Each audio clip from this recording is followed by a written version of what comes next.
1000 জন দিল্লিতে ট্রেনিং নিতে গেছে, আপনাকে নাকি বলা হয়নি।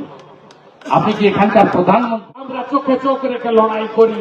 65 জন বিজেপির এমএলএ বিধানসভায় ঢুকলে থরথর করে কাঁপে মমতা তার চোরেদের কোম্পানি। রোহিঙ্গা এবং বাংলাদেশি মুসলমান অনুপ্রবেশকারী মুক্ত ভোটার তালিকা চাই। বাংলার মাটি, বাঙালি হিন্দুদের হোমল্যান্ড, ভারতীয়রা থাকবে, সুরক্ষিত থাকবে। কোন বাংলাদেশি মুসলিম অনুপ্রবেশকারী, কেন বারবার অনুপ্রবেশকারী বলছি, তার কারণ সিএ করেছেন মোদীজি। হিন্দু, শিখ, খ্রিস্টান, জৈন, বুদ্ধিস্ট, পার্সি এরা সুরক্ষিত সিএতে।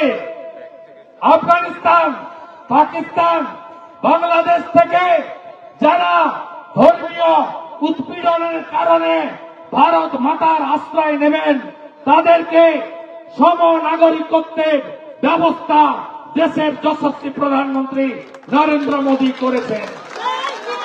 এই বাংলায় বাংলাদেশ থেকে যত হিন্দু এসেছেন সবাই শরণার্থী, সবাই আত্মীয়, তারা নাগরিকত্ব পাবেন, তাদের কেশাগ্র স্পর্শ করতে কেউ পারবে না। আর একটাও রোহিঙ্গা আর বাংলাদেশি মুসলমান পশ্চিমবঙ্গে থাকবে না। আপনি ক্যাম্প বানান, আপনি স্বাস্থ্য সাথীর কার্ড, আধার কার্ড, জব কার্ড বানাবেন বলেছেন, আপনি করে দেখুন, করে দেখুন। আপনার সিএস, আপনার মলয় ঘটক, আপনার সমীরুলের যদি তাকত থাকে, রোহিঙ্গা আর বাংলাদেশি মুসলমানকে আপনি আধার কার্ড, স্বাস্থ্য সাথীর কার্ড, জব কার্ড দিয়ে দেখুন, লড়াই হবে। 8 মাস পরে আপনি থাকবেন না। বিএলওদের বলেছেন সরকারি স্টাফ, এমসিসির সময় ইলেকশন কমিশন, আর এই মুখ্যমন্ত্রী 14 বছর রাজত্ব করলেন।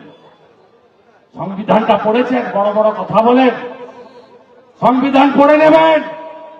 মিডিয়াকে বলছি 324 থেকে 329 ভারতবর্ষের সংবিধান পড়ে নেবেন। এই মূর্খ মুখ্যমন্ত্রী, তাকে বুঝিয়ে দেবেন, ভালো করে তর্জমা করে।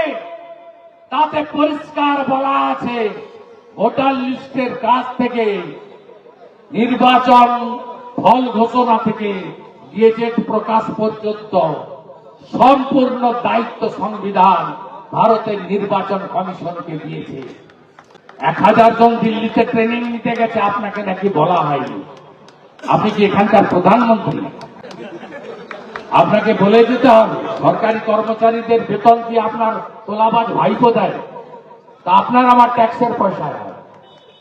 তাই মুখ্যমন্ত্রী হুঁশিয়ার, ইলেকশন কমিশন সতর্ক হন।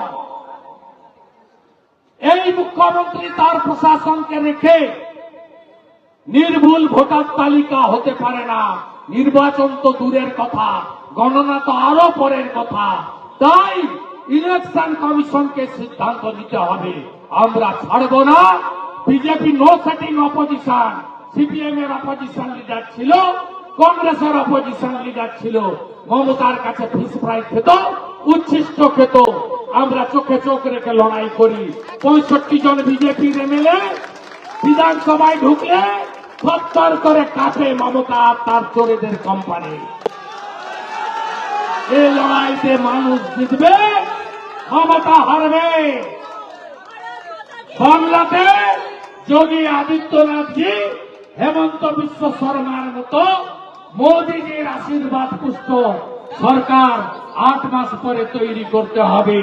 প্রার্থী দেখবেন না, পদ্ম দেখবেন আর মোদীজিকে নেতা মানবেন, মাঝখানে আর কিছু তাকাবেন না। এই লড়াই বাঁচার লড়াই, এই লড়াই জিততে হবে।